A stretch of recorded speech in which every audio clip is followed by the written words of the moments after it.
또 저주하면 저주의 에너지가 전달이 된다고 말합니다.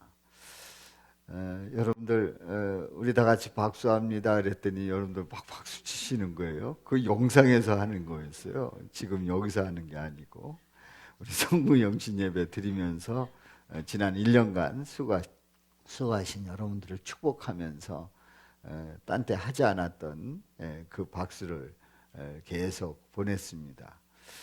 누가 그러더라고요. 다 끝나고 하지 뭐 그렇게 계속 박수를 쳤냐고. 근데 제가 그 축복하면서 그때그때마다 박수 치는 그것이 더 은혜가 되고 축복이 될 것 같아서 소개할 때마다 우리 박수를 보냈습니다. 자, 우리는 그 축복의 에너지가 있단 말이에요. 그런데 일반적으로도 그렇게 얘기를 합니다. 영국의 그 북부의 어느 한 공원에 예수님의 제자 나무를 심었다는 겁니다. 바로 12사도의 이름을 붙인 나무를 심었는데요. 거기에 가론유다라는 나무도 있었습니다. 그런데 그 가론유다 나무는 사람들이 볼 때마다 욕을 하고 저주를 퍼부어가지고 12나무 중에 그 한 나무가 결국은 말라서 죽었다는 거예요. 그래서 지금은 11그루의 나무가 남아있다는 겁니다.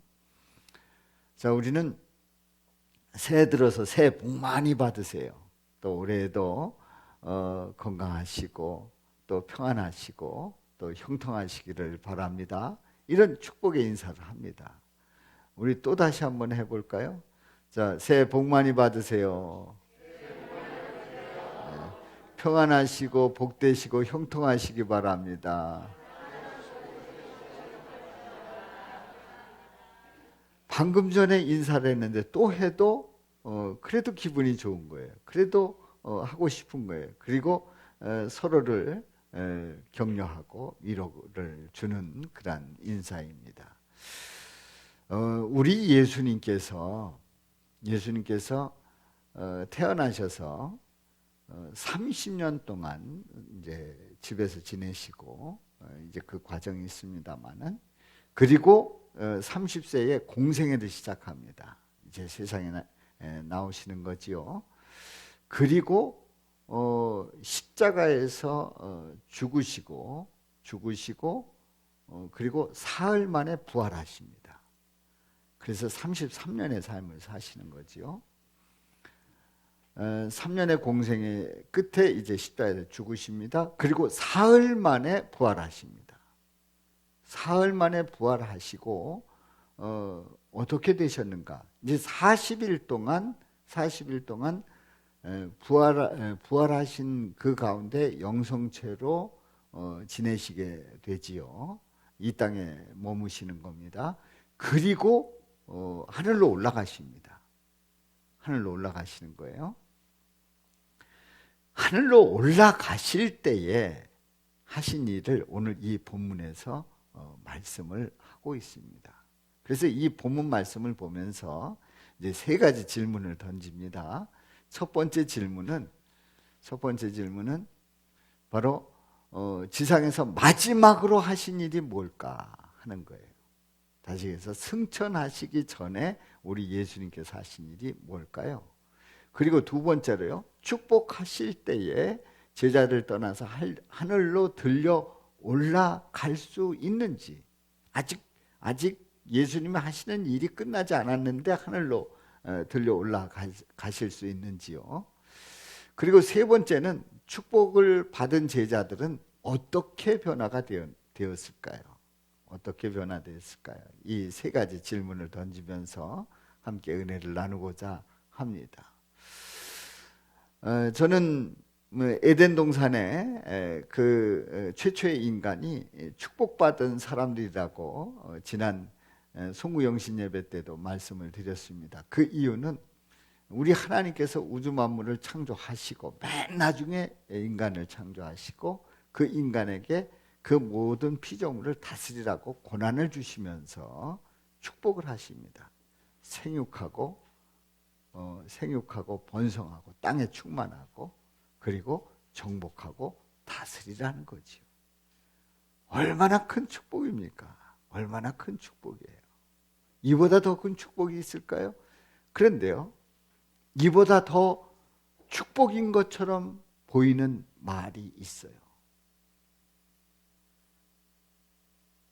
이 열매를 따먹으면, 이 열매를 먹으면 하나님과 같이 눈이 밝아지리라 하는 사단의 유혹이 있습니다.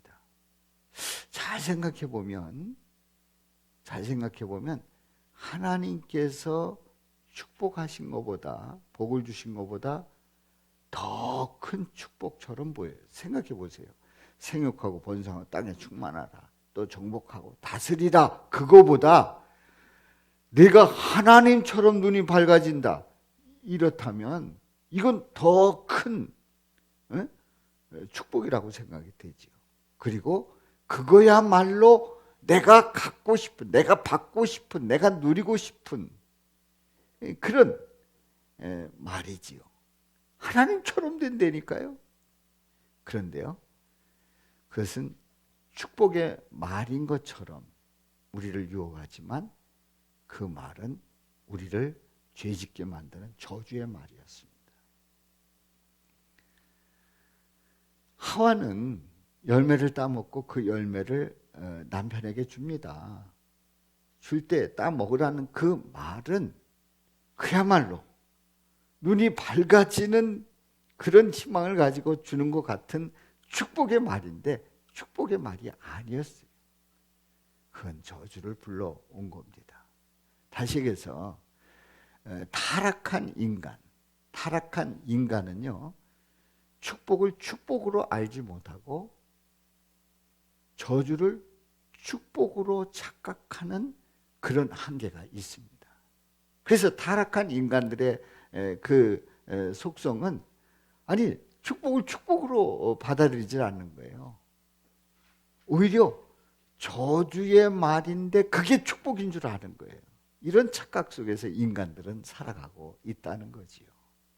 우리에게 들려지는 그 많은 축복의 말, 우리 하나님께서 주시는 그 축복의 말, 설교를 통해서 그렇게 많은 그 축복의 말이 선포돼도 그런 거 다 잊어버리고 단 한마디를 가지고 그거를 인생을 걸고, 그리고 직분을 걸고 신앙을 걸고 그것 때문에 넘어지는 그런 타락한 인간의 모습을 우리는 우리 삶 속에서 보게 되지요. 자, 첫 번째 질문입니다. 지상에서 마지막으로 우리 예수님께서 하신 일이 뭘까요?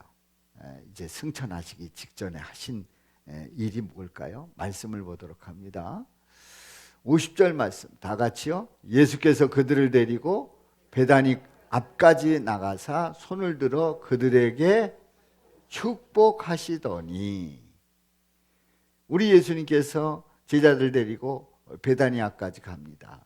바로 예루살렘 건너편에 있는 언덕에 있는 베다니 동네로 가시지요.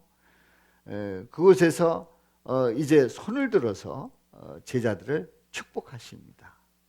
그러니까 예수님께서 마지막까지 하신 가장 중요한 메시지는 축복하셨다는 사실입니다. 우리가 지난번에도 보았습니다마는 우리 하나님께서는, 우리 예수님께서는 뭐 하시기를 원하시고 있다고요? 축복하시기를 원하고 있어요. 하나님의 자녀들을 축복하시기를 원하시는 우리 예수님의 그 마음을, 그 심정을 우리는 깨닫게 됩니다. 축복하시기 원하시는 우리 예수님, 저와 여러분들을 축복하시기를 원하시는 줄로 믿습니다.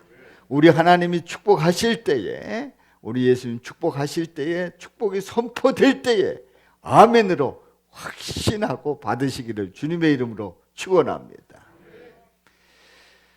두 번째 질문입니다.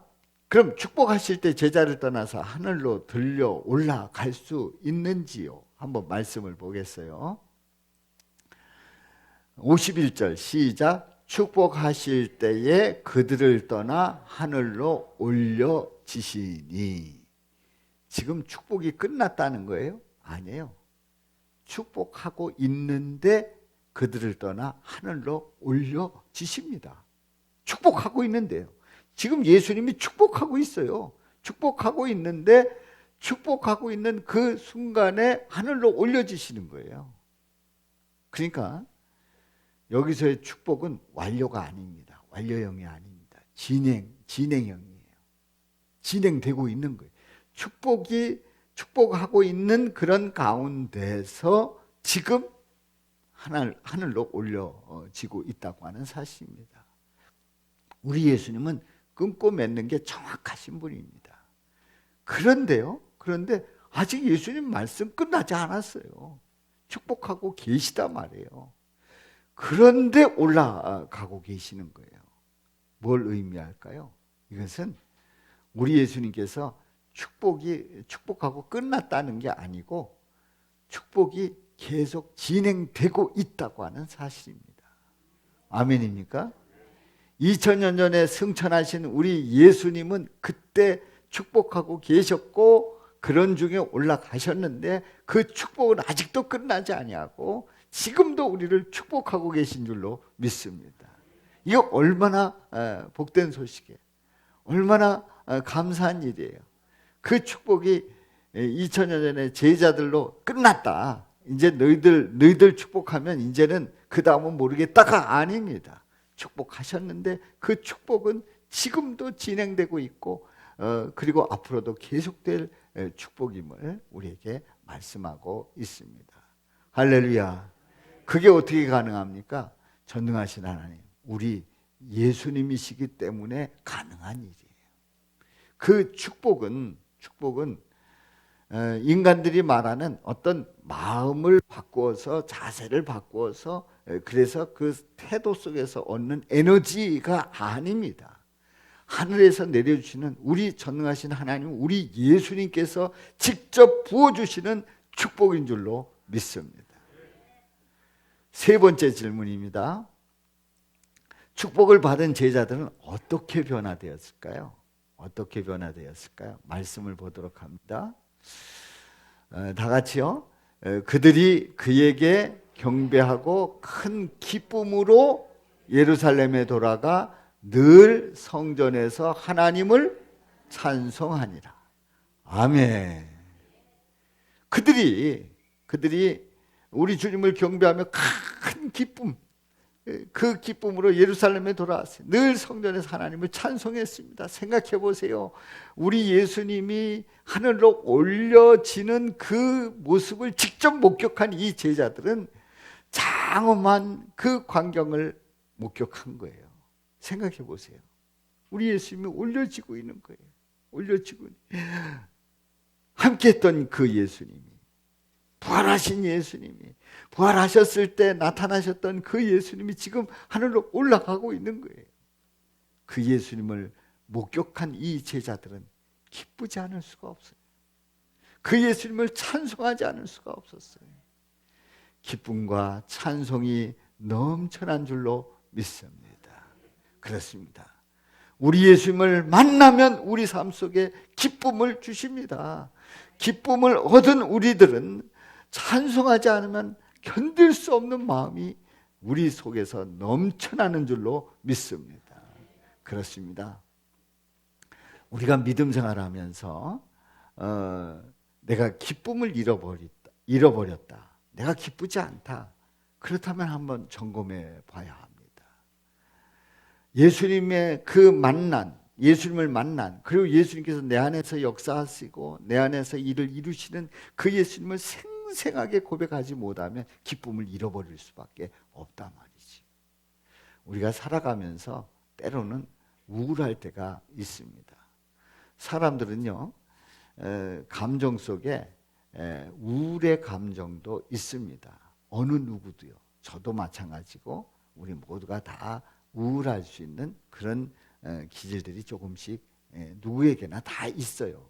이제 어떤 사람은 그 지수가 높은 사람이 있고 어떤 사람은 낮은 사람이 있을 뿐이지 누구에게나 다 있단 말이지요.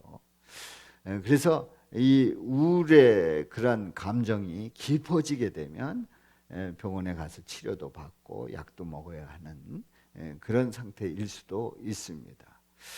근데 이 우울의 감정은 결국은 인간을 아주 극단적으로 몰아붙이게 되고, 그리고 그 감정을 이기지 못하면 극단적인 선택을 하기도 합니다. 그런데 말이죠, 이 우울의 그 감정 속에서 특징이 뭐냐면 기쁘지 않다는 사실입니다. 삶이 기쁘지 않다는 거예요. 삶이 기쁘지 않고 삶이 참 한탄스럽고, 그리고 다른 사람들이 다 나를 싫어하는 것 같은 느낌이 들어요. 그리고 희망이 없는 것 같아요. 그리고 앞날이 너무 암담한 거예요. 그리고 밝은 것보다는 어두운 게 좋고요. 그리고 사람 만나는 것을 꺼려합니다. 그리고 망상이 많아져요. 상상이 많아져요. 저 사람이 나를 싫어할 거야. 저 사람이 나를 미워할 거야.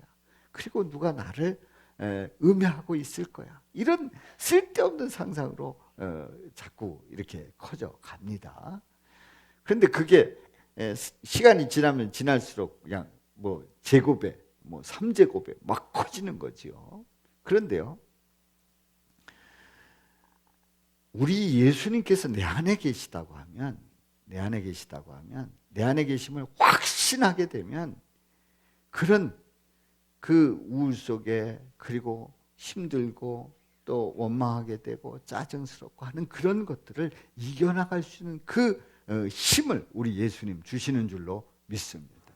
그러니까 제자들이 그 부활하시고 40일 만에 승천하시는 그 과정 속에서 그 승천하는 그 장엄한 모습을 보았을 때 그 예수님으로 그 마음속에 가득 찼단 말이죠.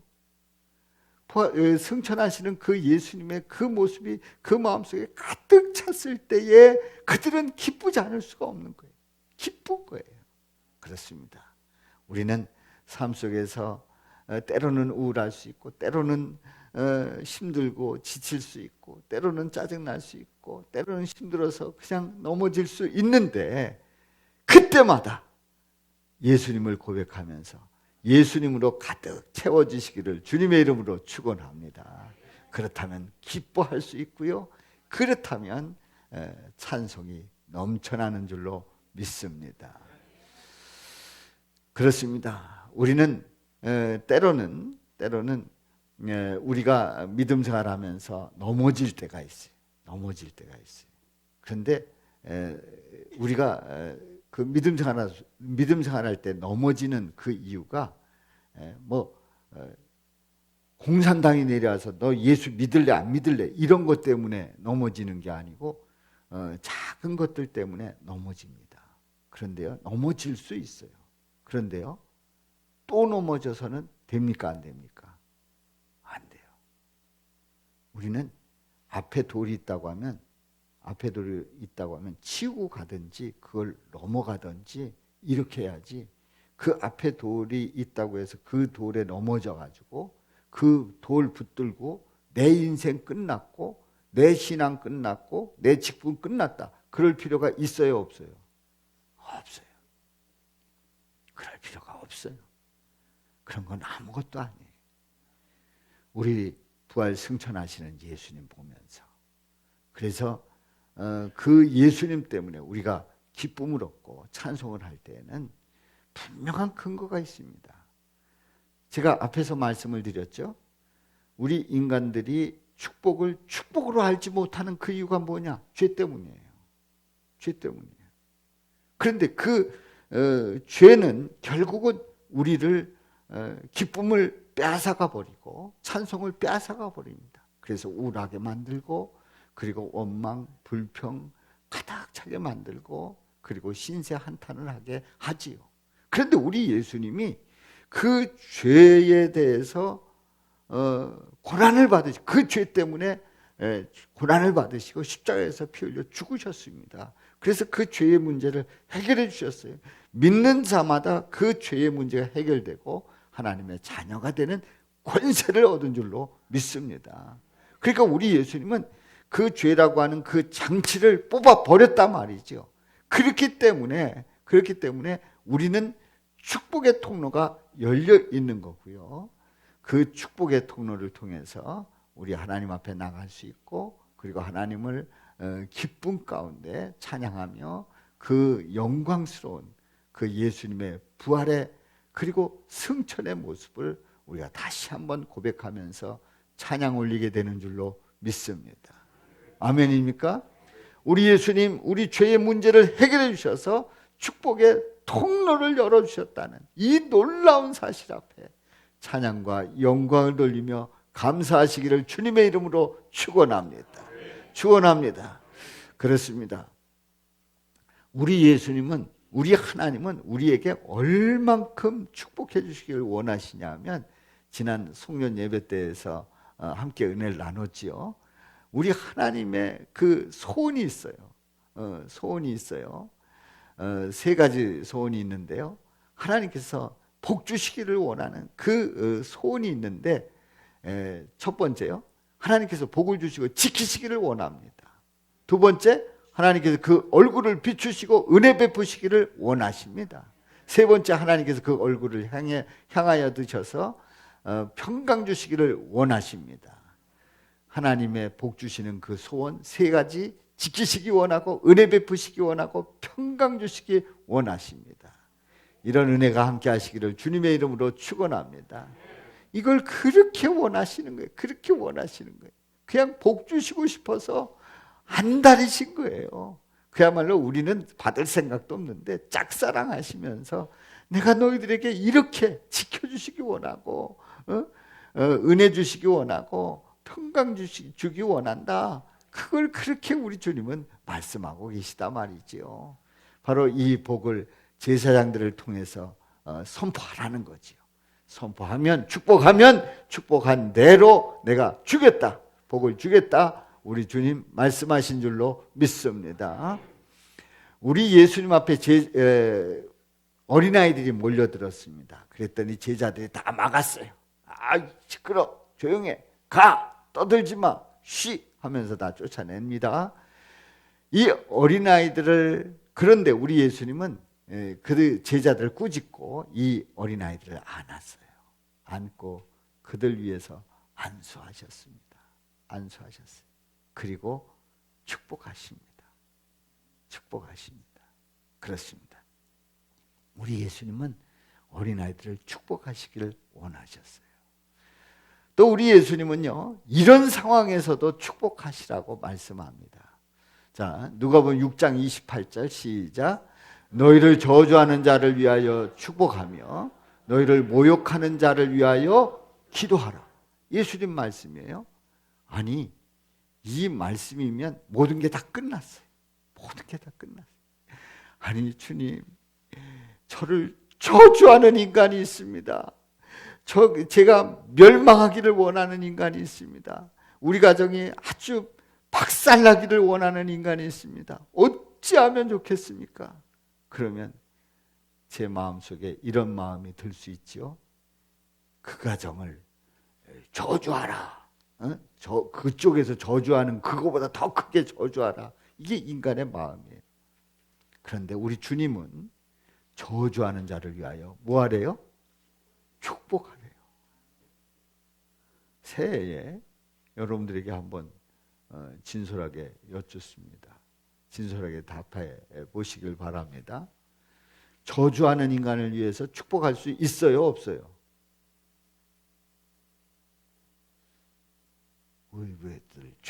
왜들 조용하십니까? 여러분들, 아니, 저주하는 인간을 축복한다는 거, 이게 말이 안 되는 얘기예요. 이게 상식적으로 말이 안 되고 이해가 되지 않습니다. 어떻습니까, 우리 권순원 성도님?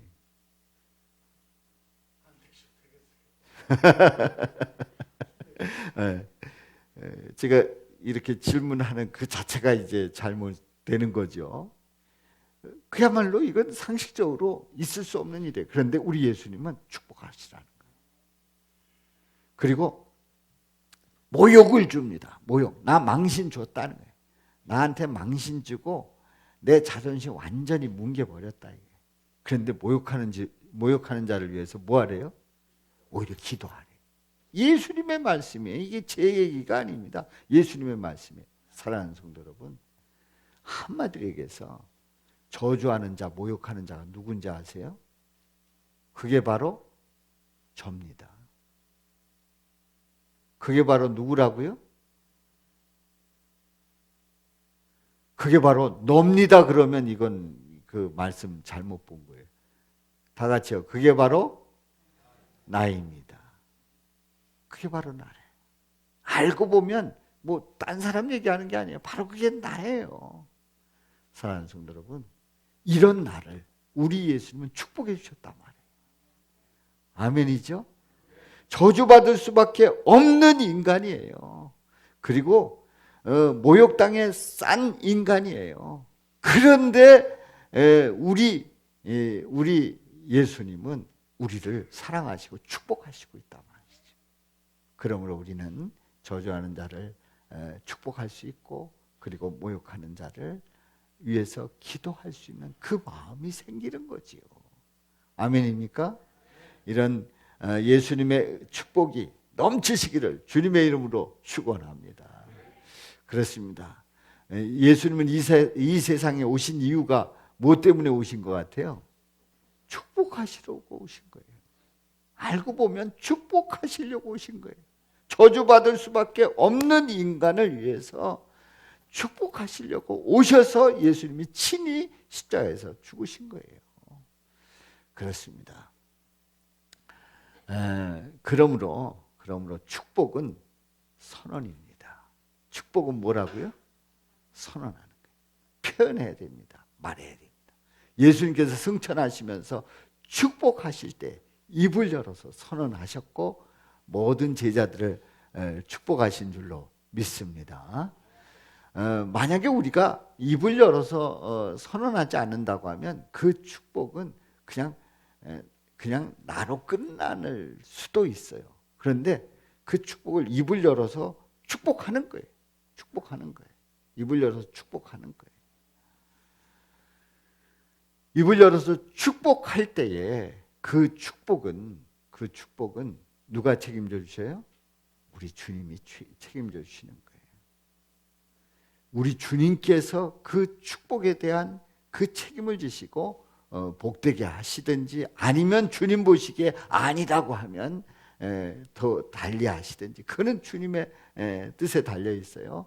우리 주님께서 그 모든 그 축복 속에 일을 이루시는 좋으신 예수님이신 줄로 믿습니다. 하나님 아버지는 인간들이 축복으로 알지 못하고 저주를 축복으로 착각하는 인간들. 그래서 뭐가 뭔지 모르는, 축복하는데도 그걸 저주로 받고요, 저주하는데도 그걸 축복으로 받는, 뭐가 뭔지 모르는 그 인간들에게 예수님을 보내주셔서 축복이 뭐라는 것을 정확하게 알려주셨습니다. 오늘 이 말씀을 통해서 우리는 제자들이 참으로 복 있는 사람들이다 생각이 듭니다. 사실 이 제자들은 처음에 부름받았을 때에 엄벙덤벙했고 신중하지 못했던, 또 믿음이 나약했던 그러한 제자들이었습니다. 그런데 그 제자들이 예수님께서 십자가에 달려 돌아가실 때 다 달아나기도 했던 제자들인데요, 부활하신 예수님 만나고 또 승천하시는 예수님을 볼 때에 축복하시는 예수님을 보았어요. 그들에게는 얼마나 큰 복인지, 그야말로 축복하시는 그 예수님을 그 현장에서 보았다고 하는 그 사실은 정말 큰 복이고, 그리고 그렇게 복을 목격했던, 축복하는 예수님을 목격했던 이 제자들이 이제 성령 충만받고 세계로 흩어져서 복음을 전할 때에 끝까지 축복하면서 복음을 전하는 놀라운 복된 제자들의 모습을 보게 됩니다. 현대인들은 축복을 좋아할까요? 싫어할까요? 좋아합니다. 그래서 마찬가지로 축복 싫어하는 사람 없습니다. 그래서 우리가 명절이 되면 믿는 사람이든지 믿지 않는 사람이든지 새해 복 많이 받으세요. 우리가 하는 그 인사들을 일반적으로 다 합니다. 다 복을 좋아합니다. 그리고 긍정적인 또 적극적인 그런 사고 방식을 가지고 또 신념을 가지고 나가면 그 뜻은 반드시 이룬다. 된다고 선언하고 입으로 시인하면 그 시인한 대로 된다 하는 그런 그 마음을 그들은 다 갖고 있단 말이지요. 또 이런 것도 있어요.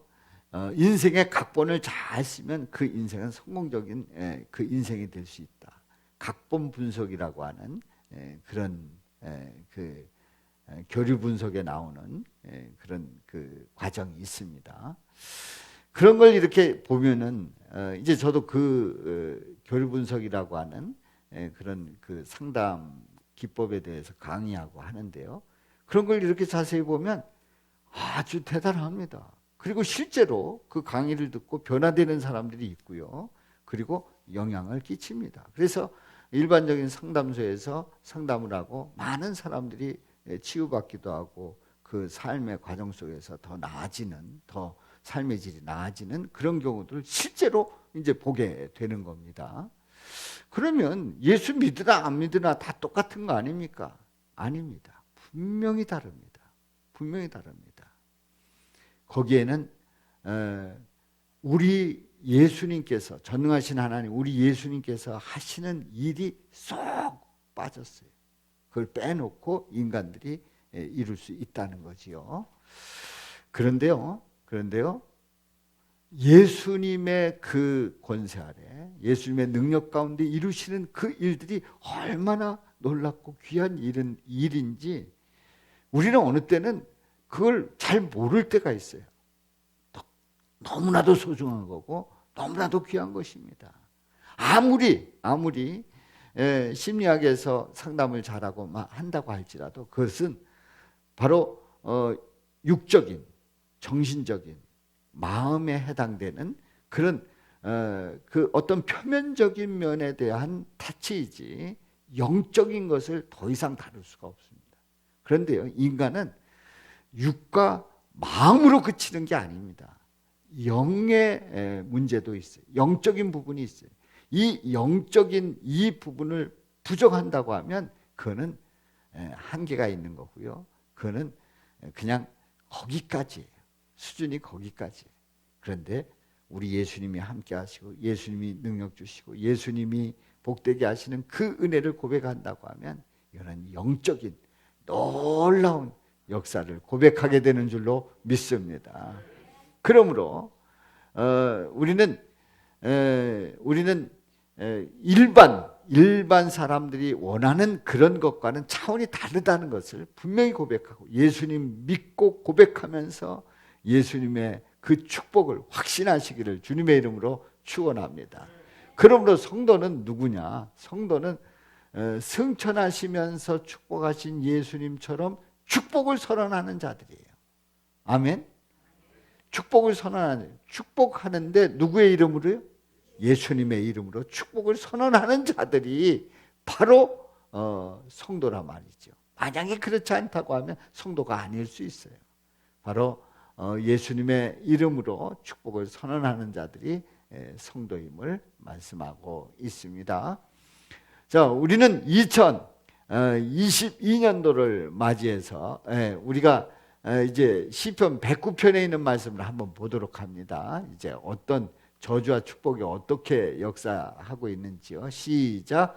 그가 저주하기를 좋아하더니 그것이 자기에게 임하고 축복하기를 기뻐하지 아니하더니 복이 그를 멀리 떠났으며 또 저주하기를 옷입듯 하더니 저주가 물같이 그의 몸속으로 들어가며 기름같이 그의 뼛속으로 들어간 나이다. 무슨 얘기예요? 그러니 우리는 뭐 해야 된다고요?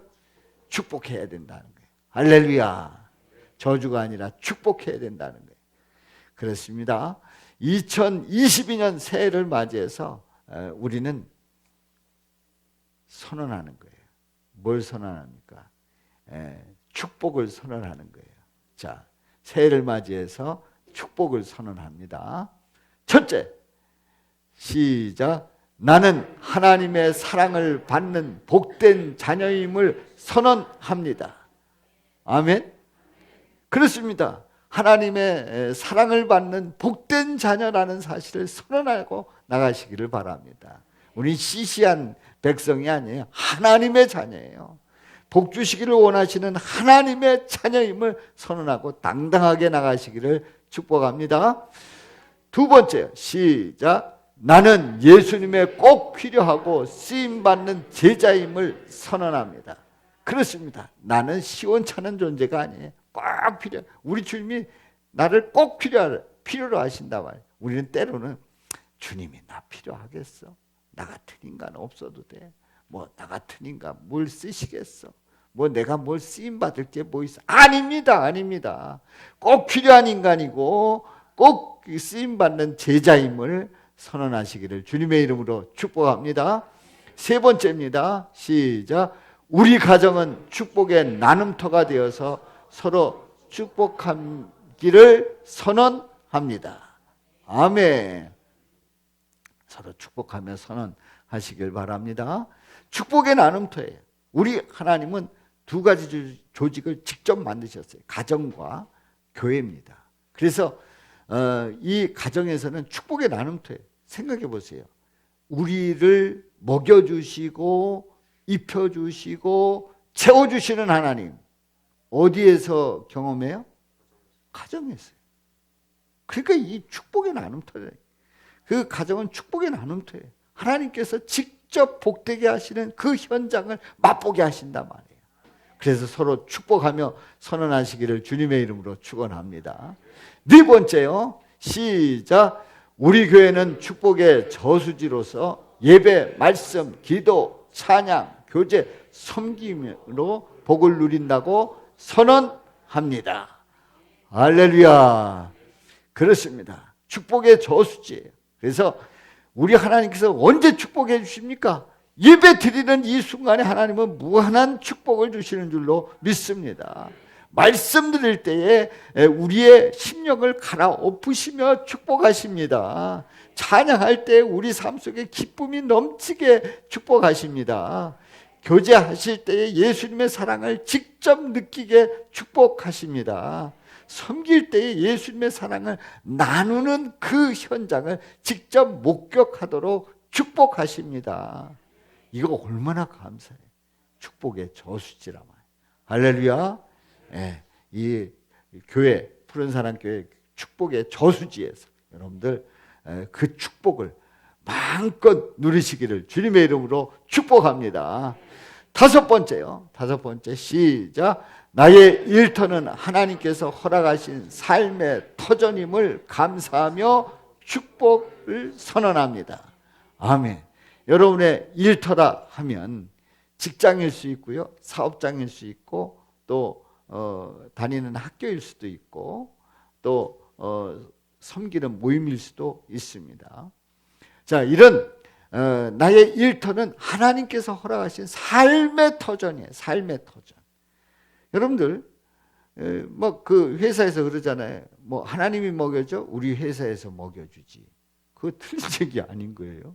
그런데 하나님께서 그 회사를 통해서, 직장을 통해서 먹게 하시는 거예요. 그래서 그 직장에서 뭐 예를 들어서 300명의 그 사원이 있다 그러면요, 그 직장을 통해서 적어도 1000명에서 1200명이 먹고 사는 거예요.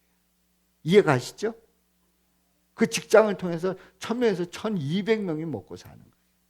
그러니까 하나님이 허락하신 삶의 터전이란 말이에요. 너무나도 귀한 터전이에요. 그래서 그 하나님께서 허락하신 삶의 터전임을 선언하면서 축복을 선언하시기를 주님의 이름으로 축복합니다. 할렐루야. 그러니 우리 삶이 얼마나 큰 축복 속에 살아갑니까? 알고 보면 하나부터 10까지 하나님의 축복이에요. 하나님께서 복 주셨기 때문에 이런 은혜를 누리고 있단 말이지요. 할렐루야. 그렇습니다.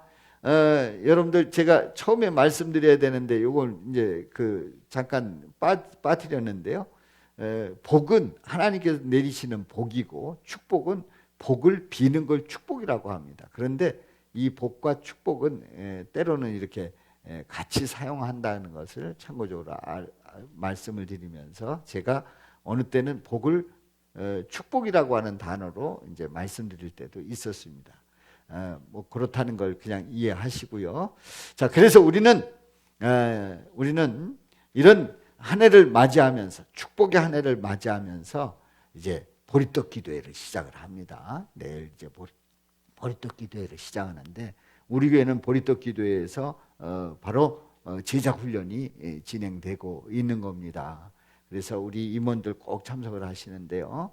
안 되면 영상으로도 참석을 하셔서 그 말씀의 은혜를 나누고 함께 고백할 수 있기를 바랍니다. 축복받은 사람들의 삶이라고 하는 그러한 주제로 나눕니다. 사랑하는 성도 여러분, 금년 안에 축복합니다 외치며 나가시기를 주님의 이름으로 축원합니다. 자, 우리 옆 사람들이 축복합니다. 축복합니다. 축복합니다. 다 한번 외쳐보겠습니다. 축복을 불신하고 선언하지 않으면 예수님이 주시는 복과 상관없으나 축복을 믿음으로 선언하면 예수님이 주시는 복을 넘치도록 풍성하게 받는다. 다 같이요. 축복을 불신하고 선언하지 않으면 예수님이 주시는 복과 상관없으나 축복을 믿음으로 선언하면 예수님이 주시는 복을 넘치도록 풍성하게 받는다. 아멘. 기도합니다. 아버지 하나님,